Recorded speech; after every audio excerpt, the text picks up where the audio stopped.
Ada seseorang kaya raya dengan harta yang tidak akan habis dimakan 7 turunan. Orang kaya ini didatangi malaikat.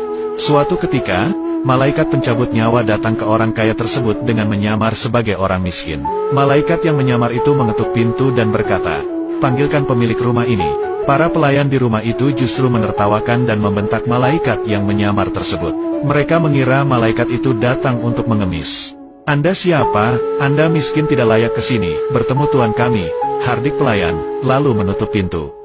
Malaikat itu diam. Ia mengetuk pintu kembali. "Sampaikan saja kepada tuanmu, aku malaikat pencabut nyawa," tuturnya. Dari jauh, si orang kaya itu ternyata mendengar perkataan malaikat pencabut nyawa yang menyamar itu. Orang kaya itu lemas bukan kepalang. Kepalanya tertunduk, lantas mendatangi pelayannya dan meminta mereka untuk memelankan suara dan berkata lembut. Orang kaya itu menyadari umurnya sudah tidak lama lagi. Ia akan segera pergi meninggalkan dunia. Tak lama, keluarganya pun datang.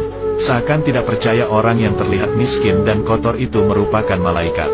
"Segeralah berwasiat, aku akan segera mencabut nyawamu sebelum kau sempat keluar rumah," tutur malaikat kepada orang kaya.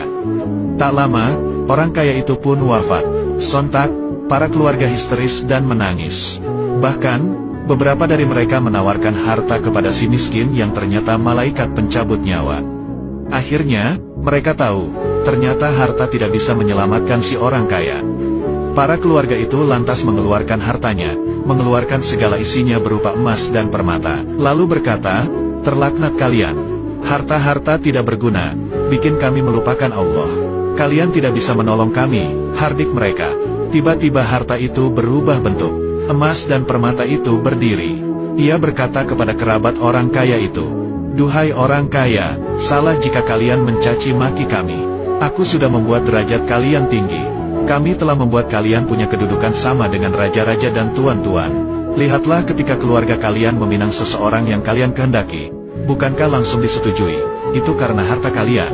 Lalu, bagaimana nasib seorang saleh yang juga ingin melamar seseorang yang kalian pilih itu? Mereka gagal karena harta kalian menghalanginya. Dan masih banyak lagi." Sang harta melanjutkan dan berbicara lagi. "Wahai orang kaya, bukankah kau menggunakan kami untuk membiayai orang-orang kejam dan kami tidak berdaya untuk menolak? Wahai orang kaya, jika kau memilih menggunakan kami untuk berbuat baik, kamu akan dapat kebaikan. Sedangkan jika kami digunakan untuk kejahatan, maka kamu akan mendapatkan celaka," terang si harta menjelaskan.